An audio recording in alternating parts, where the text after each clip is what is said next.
directora del Servicio de Deportes de la Universidad de La Laguna, y les doy la bienvenida a la charla que hemos denominado El corazón en la salud del siglo XXI, en la que colabora el Hospital Parque y cuyo objetivo no es otro que concienciar sobre la importancia de mantener hábitos de vida saludables y así prevenir, detectar y actuar ante enfermedades cardiovasculares, entre otras, y ofreciendo algunas recomendaciones. Para ello tenemos esta tarde a Miriam Sánchez Testal, cardióloga de la Unidad de Deporte y Salud en el Hospital Parque Tenerife, coordinadora del área de cardiología y con experiencia docente en electrocardiografía y prevención cardiovascular, y forma parte del núcleo coordinador del Grupo de Trabajo de Cardiología del Deporte de la Sociedad Española de Cardiología.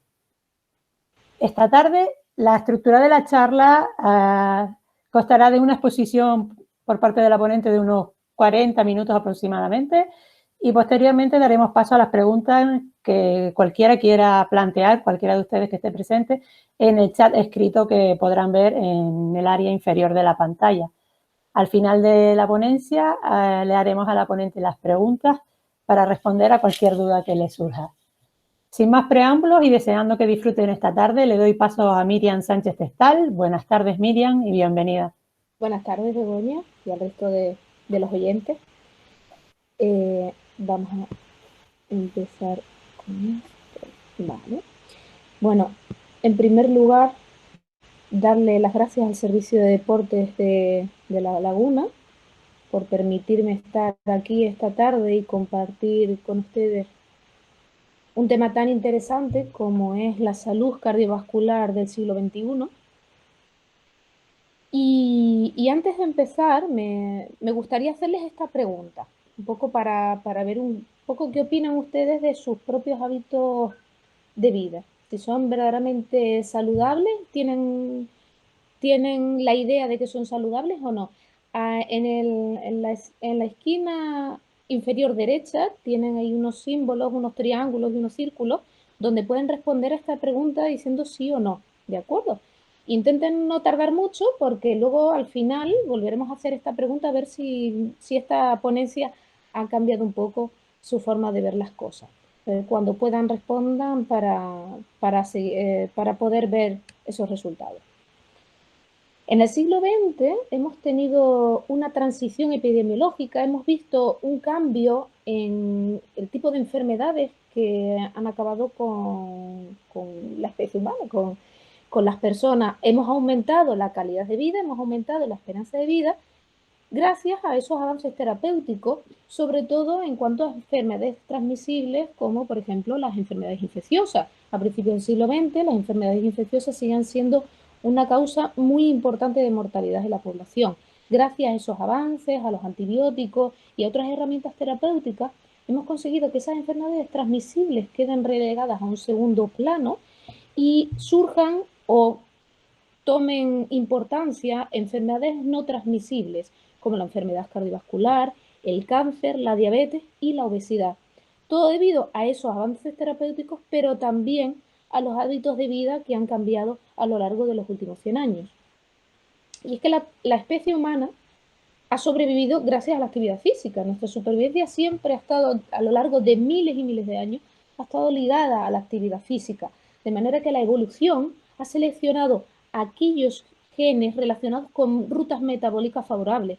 Esas personas que tenían unas rutas metabólicas optimizadas sobrevivieron y hemos llegado hasta aquí, a este punto, y aquellas que tenían unas rutas metabólicas menos favorables, sus genes no estaban tan preparados para esa actividad física que requeríamos para la supervivencia, no han continuado hacia adelante. ¿De acuerdo? La cuestión es que esa supervivencia, esa actividad física que era fundamental, esa ruta metabólica, hoy en día no las necesitamos porque por suerte no nos vemos en esa tesitura que vemos en la foto, en la foto que tenemos, ¿no? Ahí en la pantalla. De manera que tenemos una serie de genes que están preparados para hacernos salir a correr en cuanto sea necesario, y tenemos unos factores ambientales que han cambiado completamente, unos factores ambientales que pueden modificar la expresión de esos genes de manera que pueden potenciarlos o pueden inhibirlos. De manera que en el siglo XXI, con esos genes que no ha cambiado mucho, que seguimos teniendo unos genes preparados para esa actividad física, nos encontramos con unos hábitos de vida completamente diferentes a lo que teníamos en un primer momento. Esos hábitos de vida diferentes, no tan saludables, desemboca en lo que llamamos nosotros un síndrome metabólico. ¿Qué es un síndrome metabólico? El síndrome metabólico es el conjunto de enfermedades que nos encontramos en el siglo XXI. Empezando por la obesidad. Una obesidad que inicialmente puede ser una obesidad ligera, una obesidad leve, que no tiene por qué ser central. La obesidad central es aquella obesidad que aparece en torno a las vísceras, en torno a los órganos, en torno a la pared abdominal, es lo que nosotros llamamos obesidad central y es la que se relaciona con mayor mortalidad cardiovascular y con mayor número de patologías. Podemos empezar a lo mejor con una obesidad mucho más ligera y detrás de esa obesidad, del sedentarismo, de todos esos hábitos de vida no tan saludables, aparecen las demás, la hipertensión, el aumento de colesterol, aumento del colesterol, los triglicéridos, aumento de un estado procoagulante que nos puede llevar a infartos, a ictus, una intolerancia a la glucosa que al final es lo que hace que se desencadene toda esta torre, toda esta amalgama de patologías. Y esto se debe a que el cuerpo desarrolla una resistencia a la insulina. Ahora veremos qué es exactamente esa resistencia a la insulina. De manera que en el síndrome metabólico nos encontramos, además con todo esto, nos encontramos con más cosas, con un aumento de ácido úrico, con un hiperandrogenismo, esto es, aumento de las hormonas masculinas, sobre todo en mujeres que podemos notarlo más de lo habitual, el hígado graso, los cálculos biliares, la osteoporosis y el cáncer, por supuesto, muy relacionado con la obesidad. ¿Qué es lo que ocurre en la resistencia a la insulina en estos casos? La insulina es una hormona que segregamos y que es la llave que permite que la glucosa sea utilizada en las células. Gracias a la insulina, esa glucosa que tomamos de la dieta puede ser utilizada por las células. De manera que la insulina abre la puerta a la glucosa para que sea utilizada dentro de las células musculares, en el hígado, en el tejido adiposo, en donde se acumulan las grasas, y además envía una serie de señales para que el hígado y otros órganos dejen de producir glucosa. No se necesita glucosa, nos ha llegado de la ingesta. Cuando hay una resistencia a la insulina, lo que ocurre es que la insulina no funciona tan bien. Esa llave se atasca en la cerradura y sí, entra un poco de azúcares, entra un poco de glucosa en la célula, pero no entra tanto de manera que la mayoría se queda fuera. Y eso repercute en las proteínas de la sangre, en la glucosilación, en una serie de circunstancias que puedan hacer que los órganos empiecen a funcionar mal.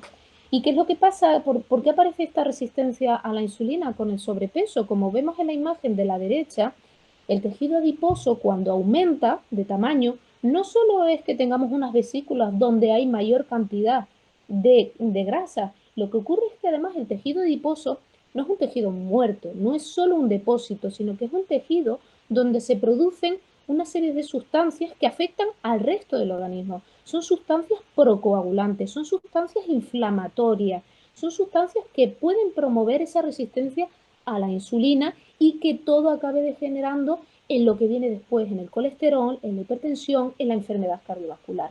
De manera que partiendo solo de eso, de un sobrepeso, de una obesidad, podemos desencadenar una cascada que acabe en todo ese compendio del síndrome metabólico. Y el síndrome metabólico no es algo anecdótico. Si vemos aquí las cifras que tenemos según las distintas estadísticas, vemos que en torno a entre un 20 y un 25% de la población tiene este síndrome metabólico. En Canarias, de hecho, en unas estadísticas del 2003 hablaban de casi un 25% de síndrome metabólico en la población canaria, mucho más de lo que vemos en la media española. Esto no es lo mismo que porcentajes de obesidad, no es lo mismo síndrome metabólico que obesidad. Es decir, hay personas obesas, con sobrepeso o personas obesas que no tienen síndrome metabólico. Y en algunos casos a estas personas se les ha llamado personas con obesidad, pero que son personas sanas, obeso, lo que se conoce a veces como el obeso sano, que son personas que tienen un índice de masa corporal mayor de 30, que es hasta ahora lo que más o menos utilizamos para decir que una persona es obesa, pero que luego le hacemos una analítica y no tiene alteraciones metabólicas, no parece que tenga resistencia a la insulina, no tiene aumento de triglicéridos, de colesterol, no tiene signos inflamatorios, no tiene ninguna alteración que nos haga pensar que esa persona tiene un síndrome metabólico. Solo tenemos obesidad. Aunque verdaderamente catalogar la obesidad solo con el índice de masa corporal cada vez lo utilizamos menos, porque una persona puede tener un índice de masa corporal en 28, por ejemplo, se consideraría sobrepeso, y que sin embargo tenga mucha grasa abdominal, que tenga mucha acumulación a nivel de vísceras, y que eso puede repercutir en un mayor riesgo cardiovascular. ¿Y qué es lo que hace que un obeso sea sano, entre comillas, o no lo sea? O sea, un obeso patológico que tiene ya un síndrome metabólico establecido. Pues la diferencia es dónde se acumula la grasa. En un obeso sano, el tejido celular subcutáneo es capaz de acumular esa grasa. La grasa que se acumula en las piernas, en los glúteos, en los brazos, es lo que se acumula por debajo de la piel. Cuando ese tejido celular subcutáneo, el tejido adiposo subcutáneo, no consigue acumular toda esa grasa, empieza a acumularse en las vísceras y a nivel abdominal. Y eso es lo que desencadena toda esa cascada de síndrome metabólico, de manera que pasamos ya a no ser un obeso sano, sino un obeso patológico. De manera que es más lógico pensar que no es que el obeso que no tiene síndrome metabólico sea totalmente sano, deberíamos llamarlo así entre comillas. Quizás a lo mejor lo que debemos decir de una manera más certera es que estamos en un paso previo, en un estadio precoz en el que tenemos que actuar, porque si no esa persona acaba desarrollando un síndrome metabólico. Y también a medida que van pasando los años nos damos cuenta de que verdaderamente lo que atribuíamos un riesgo bajo, un riesgo cardiovascular, por ejemplo, bajo, verdaderamente no es así. Nosotros, los cardiólogos y bueno, los médicos en general, estimamos el riesgo cardiovascular por distintas escalas. Una de las más famosas es la escala de Framingham. La escala de Framingham tiene en cuenta el género, la edad, el colesterol, la hipertensión, esos datos del síndrome metabólico, no todos, pero algunos de ellos, los más importantes. Sin embargo, este estudio publicado en el 2020, los investigadores demostraron que personas consideradas de bajo riesgo, tanto varones como mujeres consideradas de bajo riesgo, a la hora de estudiar la ateromatosis, que es la acumulación de grasa en las arterias, veían que verdaderamente la tasa de ateromatosis, de acumulación de grasa en las arterias, era mucho mayor de lo que se esperaba para una persona que se supone que tiene un riesgo cardiovascular bajo. Porque una persona que tiene, como vemos en la gráfica, un 55% de carga aterosclerótica, pues probablemente esa persona va a desarrollar un evento a medio plazo, como poco. De manera que una persona catalogada de bajo riesgo luego resulta que verdaderamente no lo es, ¿vale?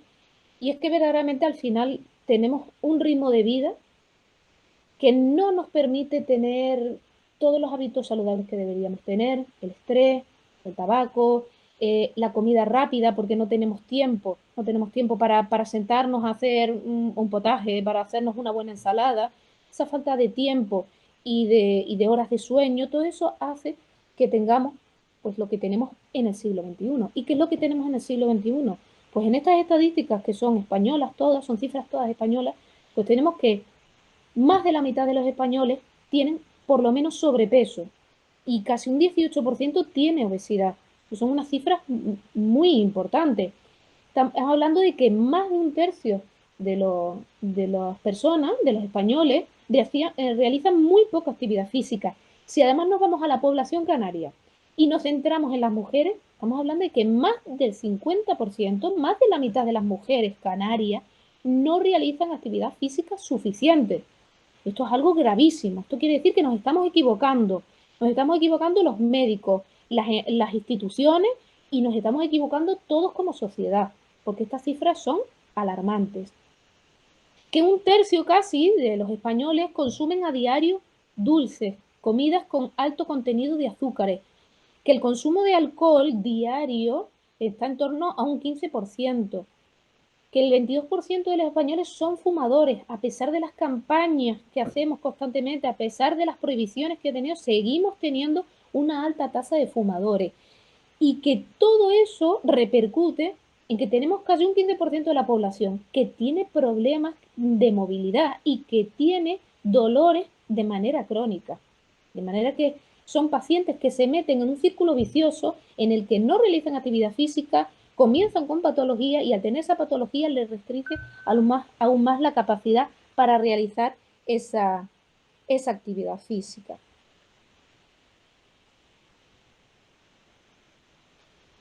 Y si nos vamos a la población infantil, las cifras son igual o peor de alarmantes. No tenemos la conciencia de que los niños tienen unas altas tasas de obesidad y de malos hábitos. No somos conscientes de que la prevención cardiovascular se debe hacer desde la infancia. No podemos esperar a hacer prevención cardiovascular a los 40, a los 50 años, porque hemos llegado tarde. Muchos estudios dicen que la acumulación de grasa en las arterias empiezan desde la infancia o desde la adolescencia. Por lo tanto, no podemos permitirnos que los niños desayunen dulces todos los días, que merienden algo que no sea fruta. Tenemos que educar desde la infancia para que estas cifras tan alarmantes no se sigan manteniendo. Y no en vano, la comunidad canaria, aparte de tener las altas tasas de obesidad, las altas tasas de sedentarismo, pues eso tiene unas repercusiones. En Canarias tenemos unas tasas elevadísimas, de las más altas de España, de eventos cardiovasculares. De eventos cardiovasculares y que nos está costando muchísimo bajar esa tasa. De manera que todo esto, todos estos hábitos, todo este panorama que tenemos en el siglo XXI, estrés, ausencia de sueño, consumo de tóxicos, dietas no saludables, acaban haciendo mella en el corazón. De manera que el corazón se convierte en una especie de huella dactilar que nos dice cómo ha sido nuestra vida. Cuando vemos ese corazón en una ecografía, en una resonancia, ese corazón nos está hablando de cómo ha sido la vida de esa persona, las infecciones que ha tenido cuando era pequeño, los hábitos, la alimentación, la actividad física que ha realizado, la higiene dental, algo tan diferente al corazón. Ese corazón es una huella que nos está diciendo qué es lo que estamos haciendo con nuestra salud. De manera que vamos a intentar cuidar un poquito más para que esta huella no se nos estropee a lo largo del tiempo. Esto es lo que hacemos nosotros en el día a día en la consulta. Así es como vemos nosotros los corazones, aunque tenemos otras técnicas diagnósticas, pero así es como vemos los corazones. Y así es como esos corazones nos dan información de cómo se cuida esa persona, qué le ha ocurrido a esa persona a lo largo de su vida y qué es lo que y en qué riesgo está actualmente. Entonces vamos a ver cuáles son esas cosas que van dejando huella en el corazón, esas cosas que determinan que el corazón funcione mejor o que funcione peor. Y una de las cosas más importantes, como todos sabemos, es la alimentación. Y es que en el siglo XXI tenemos un panorama un poquito complejo para la alimentación. Tenemos unos recursos maravillosos. Tenemos las mejores opciones que no hemos tenido nunca, las mejores opciones de la historia. Sin embargo, nos dejamos llevar un poco. Pues nos dejamos llevar por la comida rápida. No tengo tiempo, a mediodía me como un sándwich, me como un trozo de pizza, un batido y con eso voy apañando porque es que no tengo tiempo. En el trabajo tengo 10 minutos para trabajar, para descansar, para comer. Nos dejamos llevar por ese estrés y no dedicamos tiempo a comer. No tenemos tiempo y acabamos tirando de la comida basura. Además, por desgracia, hoy en día es mucho más caro un kilo de fruta que 12 magdalenas. Es mucho más caro. Eso hace que personas con un nivel sociocultural y un nivel económico más bajo tiendan a utilizar otro tipo de alimentación que no es tan saludable. Es algo con lo que tenemos que intentar luchar. Y luego hay una tercera cosa que a mí me parece muy importante y es que nos dejamos embaucar. Dejamos embaucar por las modas, por productos que a lo mejor no son perjudiciales, que podemos utilizar sin ningún problema, que podemos comer.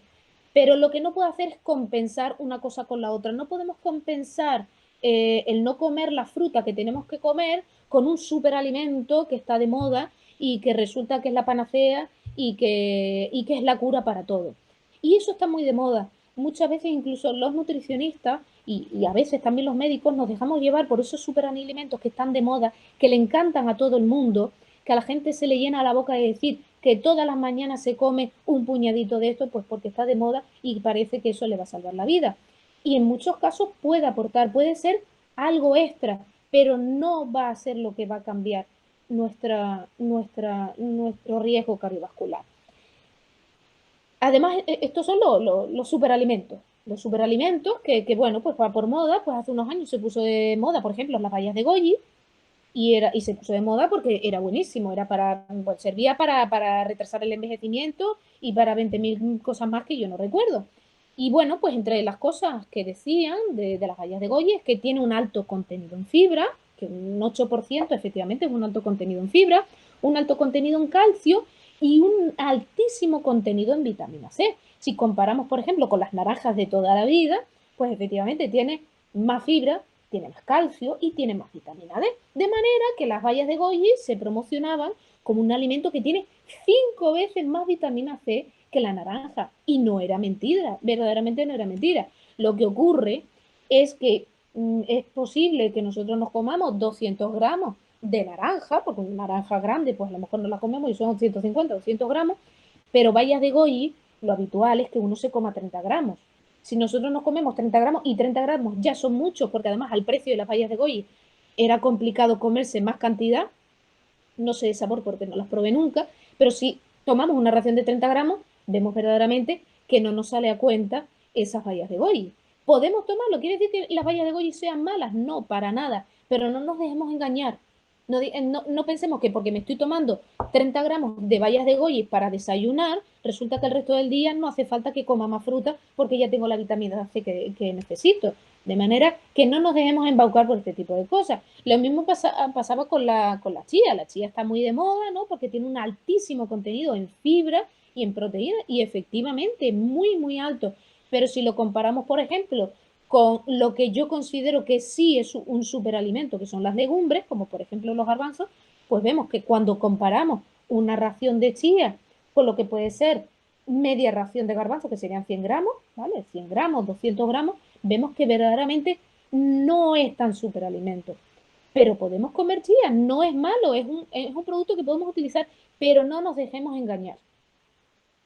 Algo que me parece mucho más grave es el tema de aquellos productos que se promocionan como edulcorantes sanos, como por ejemplo puede ser la miel, el sirope de agave, la panela. Son productos que la gente tiene la conciencia de que son súper saludables, que no pasa nada porque endulcemos con eso, porque son productos naturales que aportan un montón de cosas. Y es verdad que pueden aportar ciertas cosas que no aportan, ciertos nutrientes que no aportan el azúcar, pero en la mayoría de los casos estamos hablando de por encima del 80% de azúcares. Por lo tanto, podemos endulzar con miel, sí, pero tenemos que ser conscientes que estamos endulzando con algo que tiene ese porcentaje de azúcar. No pongamos un montón de miel pensando que no tiene nada de azúcar y que no me va a perjudicar. Podemos ponerle un poquito, en vez de azúcar le pongo miel, vale, pero tiene que ser consciente uno de la cantidad que le pone. ¿De acuerdo? De manera que ese concepto de superalimento a mí me parece peligroso. Pero si lo queremos utilizar, no tengo ninguna duda. Los superalimentos son las verduras y las frutas. Lo miremos por donde lo miremos. Miles de estudios que dicen que las frutas y las verduras son los que disminuyen el riesgo de patología cardiovascular, de cáncer, de obesidad, de diabetes, de hipertensión. Un estudio, por ejemplo, por poner uno cualquiera, en 2014 en Reino Unido, un estudio donde vieron que el consumo de más de 6 raciones al día de frutas y verduras, no tenían que ser 6 frutas y 6 de frutas, 6 de verduras, sino combinados, disminuye el riesgo de cáncer un 25% y la patología cardiovascular en un 31%. Esto no es ninguna tontería. Hay pocos fármacos, hay pocas técnicas terapéuticas que tengan tanta efectividad como esto. ¿De acuerdo? No hace falta que todos los días comamos más de 6 raciones, sería lo ideal. Pero lo que sí se ha visto es que cuanto mayor consumo, mejor. Y algo muy, muy importante es que las frutas y las verduras tienen que ser masticadas, ¿vale? Sobre todo las frutas. Las verduras, bueno, a lo mejor en un potaje, en una crema, bueno, pero las frutas tienen que ser masticadas.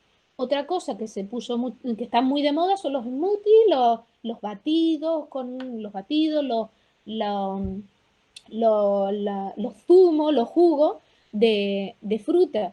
Y la gente entiende que esto es lo más saludable del mundo porque tiene una naranja, tiene un kiwi, tiene una manzana, tiene una zanahoria y lo tengo todo. Todas esas raciones de frutas y verduras que me tengo que comer en un día, lo tengo todo en el desayuno y ya he cumplido yo con mi función.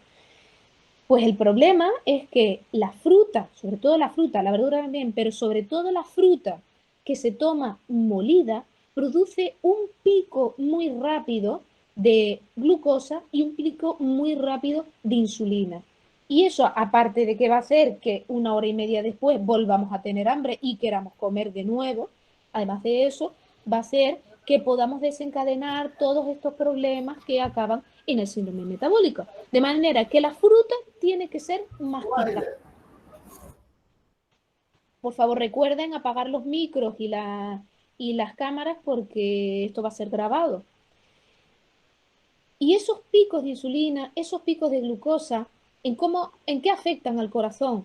Pues a la larga, esa diabetes que desarrollan esas personas, esa resistencia a la insulina, acaba con una cardiopatía diabética que puede irse más hacia una cardiopatía restrictiva. Una cardiopatía restrictiva es cuando el corazón, las paredes del corazón son muy rígidas y le cuesta distenderse, le cuesta llenarse, se contrae bien, pero son tan rígidas que le cuesta llenarse y pueden acabar en insuficiencia cardíaca porque al final es una bomba que no cumple bien su función. O a veces son, no son tan rígidas, pero se dilata y no se contraen de la manera adecuada. De manera que esos hábitos de vida pueden acabar en cosas de este tipo. Otro nutriente importantísimo es la fibra. La fibra que también hay que intentar no dejarse engañar. Hay muchos productos de moda que parece que tienen una cantidad enorme de fibra, como puede ser, por ejemplo, se me ocurre la quinoa, ¿no? Y la quinoa, que es un producto estupendo, como cualquier otro cereal, pero que no tiene tanta fibra como puede tener, por ejemplo, la avena integral, que tiene mucha mayor proporción de fibra. Entonces, yo les recomiendo que miren los paquetes, que miren la información nutricional para que no nos engañemos. Los alimentos más ricos en fibra, las frutas, las verduras, las legumbres, las semillas y los cereales integrales. ¿Y qué es lo que produce la fibra? La fibra disminuye la absorción de grasas y azúcares. La fibra aumenta el bolo intestinal, de manera que, aparte de combatir el estreñimiento, porque el tránsito intestinal va a ser más fluido, va a pasar menos tiempo entre deposiciones. Ese menor tiempo entre deposiciones hace que el tiempo que está esos nutrientes que van a ser esos desechos en el tubo digestivo es menor y eso hace que el riesgo de cáncer sea menor. ¿De acuerdo? De manera que la fibra es un producto importantísimo. La grasa, como todos imaginarán, también es muy importante. Las grasas, si comemos de una manera muy elevada esas proporciones de grasa, vamos a acabar pues con patología cardiovascular, con obstrucciones, porque esas grasas acaban acumulándose en el torrente sanguíneo, en las arterias coronarias, en las arterias femorales y producen falta de riego en las piernas, a nivel cerebral y producen ictus. Ahí vemos en la imagen, pueden ver cómo es la imagen de un cateterismo donde se ven como dibujadas, porque hemos puesto en contraste, y aparecen dibujadas las arterias, una de las dos arterias principales, la descendente anterior y la circunfleja. Y vemos como en un momento determinado ese flujo se ve afilado. Ahí hay obstrucciones coronarias como consecuencia de placas de colesterol. De manera que nuestro consumo de grasa debemos limitarlo, sobre todo las grasas saturadas y las grasas trans. Las grasas saturadas son las típicas que vemos en embutidos, en carnes rojas, y que debemos reducir muchísimo su consumo porque aumentan el colesterol malo, el colesterol que es llevado a las arterias. Las grasas insaturadas son grasas que aumentan el colesterol bueno porque son grasas que son llevadas al hígado y que son grasas que se limpian y que no se acumulan en las arterias. ¿Dónde encontramos grasas insaturadas? En el pescado, por ejemplo, donde vemos muchas grasas poliinsaturadas, en los frutos secos. ¿Y dónde vemos grasas monoinsaturadas? En aceites vegetales como el aceite de oliva. Las grasas trans, que es algo que la gente no es consciente de que las consume, porque las grasas trans son grasas vegetales que en su estado natural son líquidas pero que para utilizarlas en la comida, en los preparados alimenticios, las hidrogenizan para que tomen una consistencia diferente, un poco más consistente, como por ejemplo puede ser la margarina. La margarina hecha de aceites vegetales utilizan un proceso para que eso se solidifique y acabe en margarina. Son las llamadas grasas trans, y las grasas trans son grasas que aumentan el colesterol malo y además disminuyen el bueno, y son muy, muy perjudiciales para la salud. Son grasas utilizadas muchísimo en la bollería industrial, de manera que tenemos que reducir el consumo de todo este tipo de grasa. Porque claro, además no solo está la alimentación, hay mucha gente que lleva una alimentación ejemplar y que sin embargo tiene el colesterol alto. Pues ¿por qué? Porque en nuestros genes hay personas que tienen una predisposición a producir más colesterol de lo normal. Es lo que llamamos la hipercolesterolemia familiar.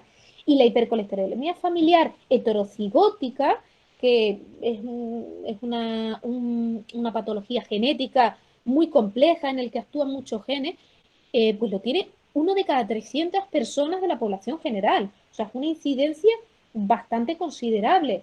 De manera que, claro, nosotros los genes no podemos cambiarlo, pero como digo yo siempre en mi consulta, están los genes y está lo que hacemos nosotros con los genes. Entonces, aparte de tener esa predisposición familiar, no realizamos los hábitos de vida que tenemos que llevar, pues el riesgo aumenta muchísimo. ¿Y cómo lo sube el corazón? Pues con esas obstrucciones coronarias y con esta imagen que vemos. Esto es una resonancia donde se ve el músculo cardíaco y vemos cómo hay una parte del músculo cardíaco que se ve un poquito más blanco. Esto es un músculo cardíaco normal y esta parte de aquí, esto es un infarto. Esto es una cicatriz. Esta persona ha sufrido un infarto, una obstrucción coronaria lo suficientemente severa como para que esta parte del músculo se muera. Y al morirse esa parte muscular se ve sustituido por fibrosis, por un tejido fibroso rígido. Y es que ese tejido rígido no se mueve. Vemos aquí donde el movimiento que tiene es prácticamente porque le arrastra el resto del músculo cardíaco. Y esto está muerto. Medio corazón está muerto como consecuencia de esa obstrucción coronaria. Esto hace que aumente el riesgo de insuficiencia cardíaca, de que esa persona pueda tener un evento de insuficiencia cardíaca, y también el riesgo de que aparezcan arritmias que pueden ser mortales. ¿De acuerdo? De manera que algo tan, tan cotidiano como la alimentación nos puede llevar a algo tan grave como esto. Con la sal es algo que también debemos tener mucho cuidado. Además, hoy en el siglo XXI, con todos esos alimentos elaborados, con esos precocinados, el consumo de sal ha ido aumentando, o por lo menos no lo hemos reducido de la manera que nos gustaría. Y eso tiene repercusiones a muchos niveles. Tiene repercusión sobre todo en personas que ya tienen una enfermedad, que tienen una patología cardiovascular, como puede ser un infarto, que haya tenido algún problema cardiológico, y que esa sal puede ser perjudicial porque puede acabar en insuficiencia cardíaca esa persona por sobrecarga de líquidos. Pero también, junto con la obesidad, con el envejecimiento de la población y con la predisposición genética, ese consumo elevado de sal puede hacer que aparezca la hipertensión incluso de una forma más precoz de lo que esperaríamos, ¿de acuerdo?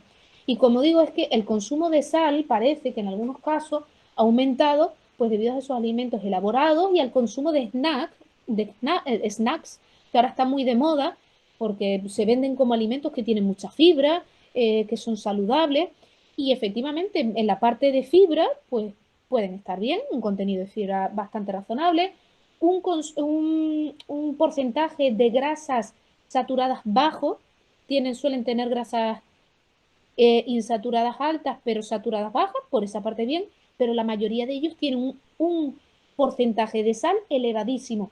Todo lo que tenga por encima de un 1,2 gramos de sal por cada 100 gramos, estamos hablando de un producto salado que deberíamos evitar. Además, las recomendaciones es de que se consuma un máximo de 5 gramos de sal al día. ¿Y qué es lo que ocurre en nuestro corazón cuando tenemos hipertensión? Pues la hipertensión, yo digo siempre que, para hacernos una idea, la hipertensión es como un tapón de corcho que le ponemos a la salida del corazón. El corazón es una bomba que expulsa sangre, que la lleva al resto del cuerpo, y cuando nosotros tenemos una hipertensión, sobre todo cuando no está bien controlada, le estamos poniendo un tapón de corcho a la salida del corazón. Claro, el corazón, como cualquier otro músculo, tiene que hacer mayor esfuerzo para vencer esa resistencia, y el músculo cardíaco, como cualquier otro músculo, se hipertrofia. La diferencia es que cuando se hipertrofia un bíceps, pues nos puede venir bien, pues porque nos ayuda a tener más fuerza para cargar bolsas, por ejemplo, pero en el músculo cardíaco, esa rigidez, ese aumento de masa muscular puede llevar a lo que decía antes, a un corazón rígido que no se llena adecuadamente, que es como un saco de cuero rígido que no se llena adecuadamente y que tampoco cumple bien su función por esa rigidez. ¿De acuerdo? Aquí tenemos, por ejemplo, una ecografía, una imagen de ecografía de un paciente que tiene un poco de hipertrofia ventricular, en el que vemos como las paredes son más gruesas de lo normal. Si esto sigue aumentando porque la tensión no está bien controlada, esa hipertrofia va a más y eso puede acabar en insuficiencia cardíaca. Otra cosa muy peligrosa con respecto a la alimentación son las dietas disociativas. Cada cierto tiempo sale una dieta de moda, la dieta de la alcachofa, la de la piña, hasta la del helado. Bueno, esta me encantaría a mí. Y a quién no. De vez en cuando salen dietas de moda donde la persona se alimenta básicamente de un alimento y luego, y a lo mejor, bueno, pues verdaderamente en ese periodo de tiempo en el que está haciendo esa dieta, baja muchísimo de peso, a lo mejor pierde 20 kilos, pierde 25 kilos. La cuestión es que no nos vamos a estar alimentando toda la vida de alcachofas, porque vamos a ser sinceros, la alimentación, también el comer es un placer, hay que saberlo manejar, pero es un placer. Entonces, no vamos a estar toda la vida comiendo alcachofa porque tampoco sería bueno para la salud. De manera que cuando volvemos otra vez a comer como comíamos antes, pues volvemos a tener el mismo peso o más. Y el efecto rebote, esas fluctuaciones de peso, sobre todo cuando son mayores del 10% con respecto al peso total, tienen un riesgo cardiovascular elevado. De hecho, se habla de que incluso es peor los cambios bruscos y los cambios importantes de peso, es mucho más arriesgado que un sobrepeso ligero. Por lo tanto, tenemos que evitar esas dietas disociativas. Es verdad que a veces, pues por determinadas circunstancias, pacientes que son muy obesos y tienen que ser sometidos a determinados tipos de cirugía, hay veces que tenemos que correr y tenemos que utilizar determinados tipos, como son dietas proteicas, que dentro de las dietas disociativas, pues es algo bastante razonable, ¿no? Pero, pero quitando esas circunstancias en las que tenemos que perder peso de forma rápida, lo ideal es evitar las dietas disociativas. Las dietas cetogénicas, además, acidifican la sangre, aumenta el riesgo de arritmias cardíacas y además, pues lo que digo, son dietas que a largo plazo son difíciles de seguir. De manera que no hay mejor dieta que la dieta mediterránea. Este estudio publicado en el 2013 estudió, bueno, comparó la dieta mediterránea con otro tipo de dieta donde se dan unas pautas así un poco generales, ¿no? Y comprobaron cómo la dieta mediterránea, sobre todo cuando estaba suplementada con aceite de oliva, que es la línea verde que vemos en las dos gráficas, el riesgo de eventos cardiovasculares y de mortalidad total, no solo de mortalidad cardiovascular, sino de mortalidad total, disminuía de forma significativa. ¿De acuerdo? De manera que vamos a intentar una educación. Yo siempre digo que yo no quiero que la gente haga dieta, yo quiero que la gente reciba una educación nutricional, porque son dos cosas diferentes. Hacer dieta, uno tiene la idea de que hace una dieta durante un mes, pierde el peso que tiene que perder y ojalá que esto se mantenga de forma razonable. La educación nutricional es de por vida, es mucho más lenta. La dieta mediterránea es lenta, pero es la que tiene es el que tiene un mejor seguimiento y es la que mejor resultados tiene. ¿Qué más cosas vemos en el día a día y que pueden perjudicarnos en la salud cardiovascular? Pues los tóxicos. La cocaína, que el consumo de cocaína en España no es un consumo despreciable, estamos en el 2019 se hablaba en torno a un 2,5%. Pues la cocaína es un estimulante muy potente, es como un subidón de adrenalina que puede producir pues patologías tan importantes como un infarto en una persona joven y que no tiene absolutamente nada. Una persona que no tiene ningún problema de corazón, no tiene ninguna cardiopatía congénita, pero como consecuencia de ese consumo, que ese consumo puede ser prolongado y que a la larga produzca ese problema, o puede ser por un simple consumo de cocaína puede tener un infarto. De hecho, se habla de que el infarto en gente joven, en gente por debajo de los 35 años, el consumo de cocaína puede ser responsable del 3,7% de los infartos y que en muchos de esos casos es por una disección coronaria. También puede predisponer a disección aórtica, que puede ser una causa importante de muerte súbita. La disección coronaria provoca un infarto y ese infarto, bueno, puede ser más o menos grave, pero una disección aórtica, que es una rotura aórtica, es tan grave como suena y acaba en muerte súbita en un alto porcentaje de casos. Es una disección tanto si es de aorta como si es de las arterias coronarias, que son las arterias que llevan sangre al corazón. Consiste en una rotura de la capa interna, como vemos en este dibujo. Es una rotura de la capa interna, la sangre se mete entre la capa interna y la capa media, de manera que va rompiendo y va haciendo que la sangre se meta donde no se tiene que meter y, y pueda producir, bueno, pues además vemos en este caso cómo la rotura va desde la salida del corazón hasta la aorta descendente. Esto es una disección coronaria, esta es la imagen de un cateterismo en el que además se utilizó una técnica de ecografía, como una ecografía que metemos dentro de la arteria, es como un ecógrafo milimétrico, donde vemos cómo esa obstrucción, que en principio podríamos pensar que son placas de colesterol, pero probablemente decidieron ver qué es lo que estaba pasando, porque a lo mejor era una persona joven, sin antecedentes de ningún tipo, en el que no se esperaban que tuviera estas obstrucciones coronarias. Y efectivamente, meten este ecógrafo y se ven que es que verdaderamente hay una rotura de la pared de la arteria. Otros hábitos tóxicos, mucho más arraigados, el tabaquismo.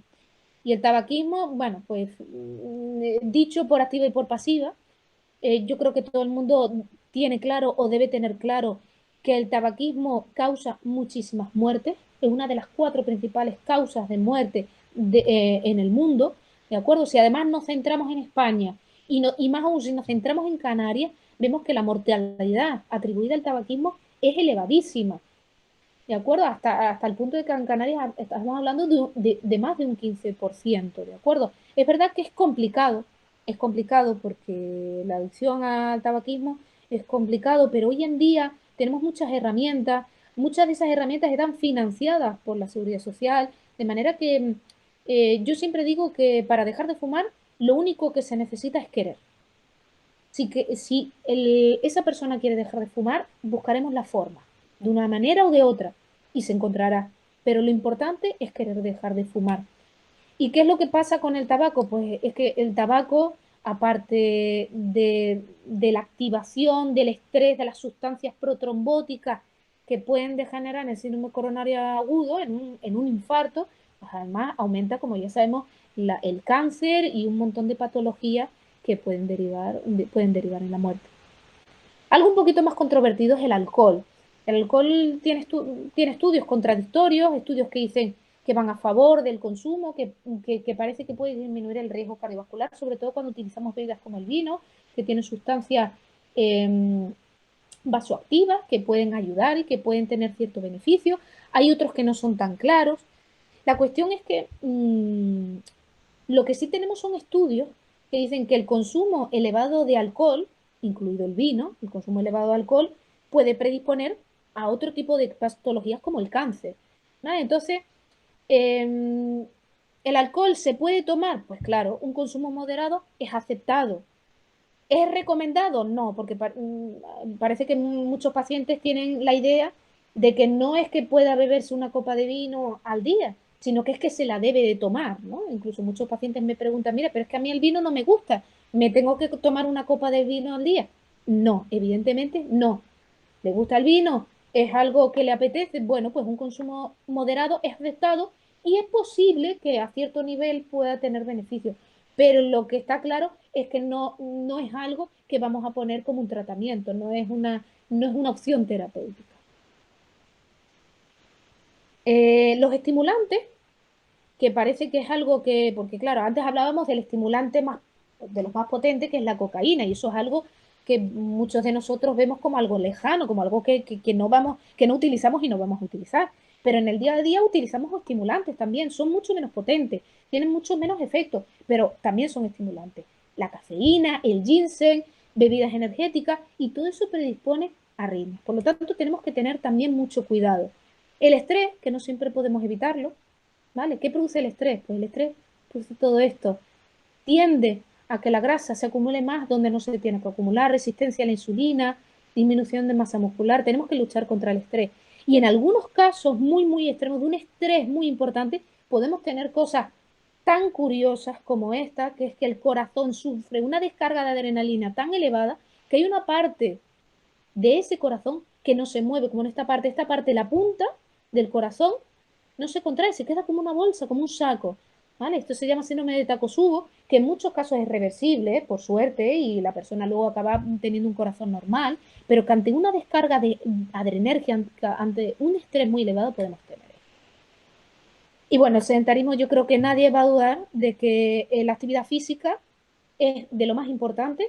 Hay pocas cosas tan importantes en la prevención cardiovascular como la actividad física. Vemos en esta gráfica cómo sobre todo la actividad física a un alto nivel, no hace falta llegar al muy alto, incluso en algunos casos puede que no sea tan bueno, pero una actividad física moderada, alta, disminuye la incidencia de muchísimas enfermedades. ¿Y qué es lo que produce? Pues muchísimas cosas. Aumenta la sensibilidad a la insulina, combate esa resistencia a la insulina que muchas veces tenemos, disminuye la acumulación de grasa, aumenta la masa muscular, una serie de beneficios que no tienen precio. No hay fármacos que sean capaces de compararse a la actividad física. ¿Y cómo es el corazón de un deportista, de una persona que realiza actividad física? Es un corazón grande, pero es un corazón grande donde crecen todas las cavidades, no crece solo una parte porque esté mal, crece el corazón hasta cierta medida. Es un corazón que late pocas veces por minuto porque es grande y es capaz de compensarse de esa manera, pero cuando se tiene que acelerar, se acelera. ¿De acuerdo? Y es a cualquier nivel. Bueno, pues es verdad que los deportistas de élite, la actividad física de élite, a la larga puede tener ciertas repercusiones en el corazón, ¿de acuerdo? Aún así seguirá siendo siempre mucho mejor que el sedentarismo. Lo que ocurre que en deportistas que realizan actividad de muy, muy alta intensidad, pues sobre todo por encima de los 35 años, hay que verlos, hay que ver y hacer un seguimiento, asegurarnos de que no haya repercusiones y de que sobre todo de manera previa que esa persona no tenga una predisposición a tener una cardiopatía. De manera que después de todo esto en el que aparece no tabaco, no esto, no lo otro, ¿cuál es el camino? Bueno, pues el camino, yo creo que el camino no es tan complicado como uno inicialmente puede pensar. Este estudio publicado en el 2005 en el National Geographic, donde hablaban de 5 áreas del mundo donde la gente era especialmente longeva, pues vieron ¿qué es lo que estaba produciendo estas altas tasas de longevidad? Bueno, pues una alimentación basada sobre todo en vegetales, un consumo ligero moderado de alcohol, sobre todo de vino, actividad física moderada, alta intensidad, objetivos de vida e inmersión en la espiritualidad o en la religión, es decir, cosas que disminuyen el estrés y una menor tasa de hábitos tóxicos. Y en España hay estudios que dicen más o menos lo mismo, que llevando unos hábitos de vida saludables podemos reducir la patología cardiovascular hasta en un 78% de los casos.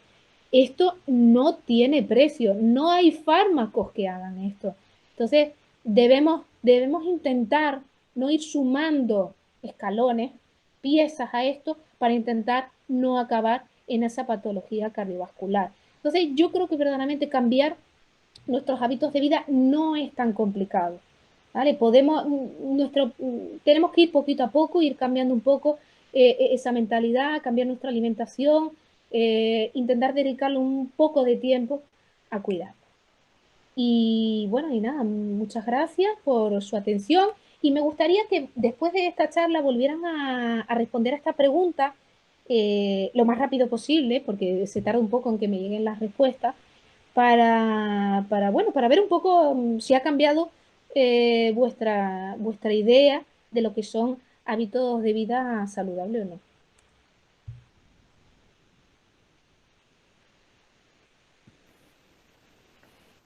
Recordarles que la encuesta se encuentra en la parte inferior en los tres símbolos del triángulo, el cuadrado y el círculo, si apretan en encuestas, ahí les sale la preguntita que nos comenta Miriam.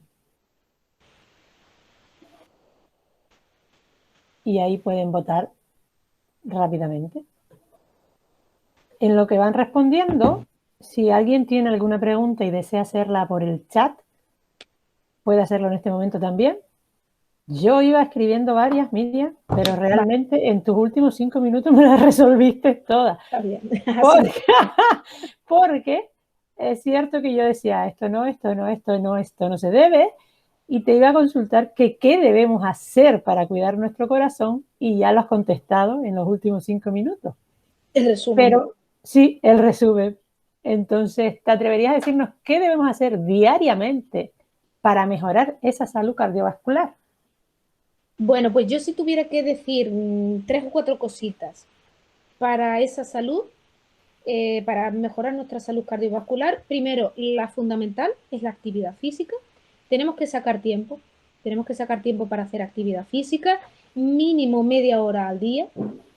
Yo sé que cuando uno tiene una jornada de trabajo larga, llega a casa y lo que menos le apetece es ponerse el chándal y salir a caminar, pero yo creo que es fundamental, y es fundamental porque uno no se da cuenta hasta que lo hace. Es fundamental a nivel físico, pero a nivel psicológico también, porque cuando uno sale a hacer actividad física, solo está haciendo actividad física, y muchas veces ni siquiera le estamos dando vueltas a las cosas, a los problemas que tenemos, y es una forma muy buena de evadirse.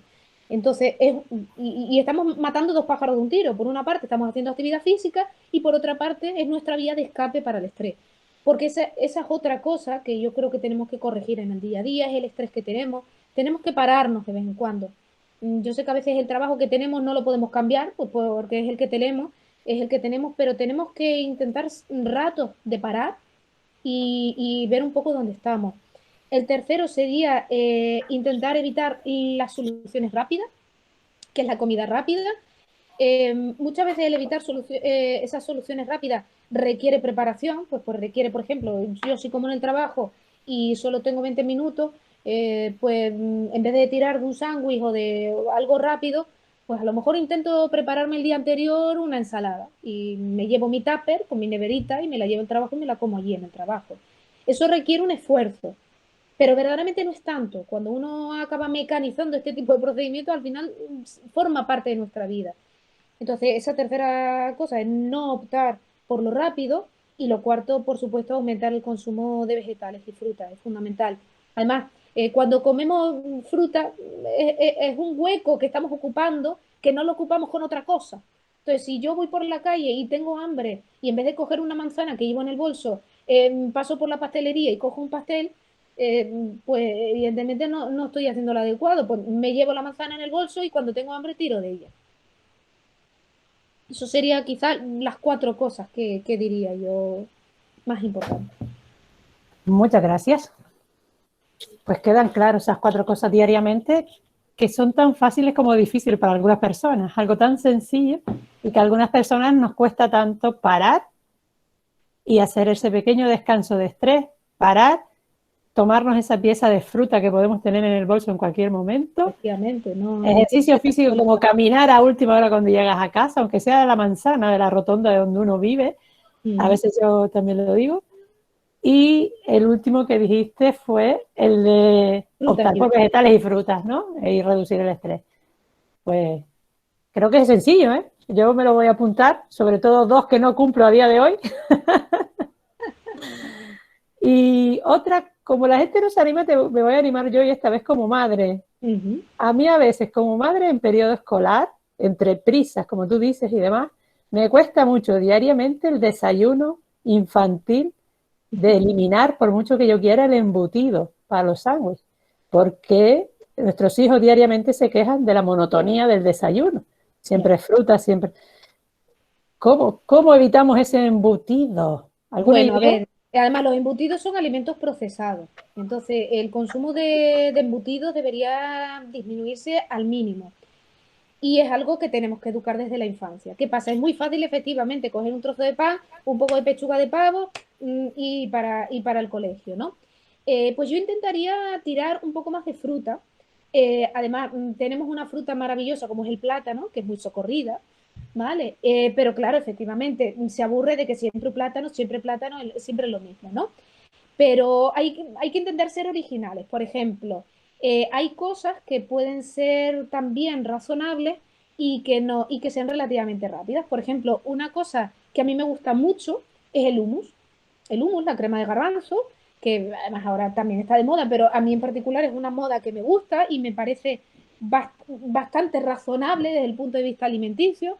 Bueno, pues hay niños que le cogen gusto al humo y en vez de ponerle pechuga de pavo, le pongo un poquito de humo. Yo le pongo humo, mañana, no sé, le pongo distintas piezas de fruta, al día siguiente pues le pongo unas tostadas que le hayamos hecho, sobre todo si son tostadas que no tienen mucha sal, ¿vale? Entonces, es intentar un poco no aburrir, pero también ser consciente de lo que es ideal. Para mí, el desayuno debe, desde mi punto de vista, igual soy un poco estricta en este sentido, pero para mí, tanto la merienda como el desayuno que llevan al colegio, por defecto debe tener una pieza de fruta. Luego podemos complementarlo con alguna cosa más, como pueden ser también otras cosas, un puñadito de frutos secos, unos frutos secos que ponemos, un lácteo, que no es nada descabellado, un lácteo, que podemos utilizar aparte de esa pequeña pieza de fruta. O sea, son cosas que se pueden ir utilizando.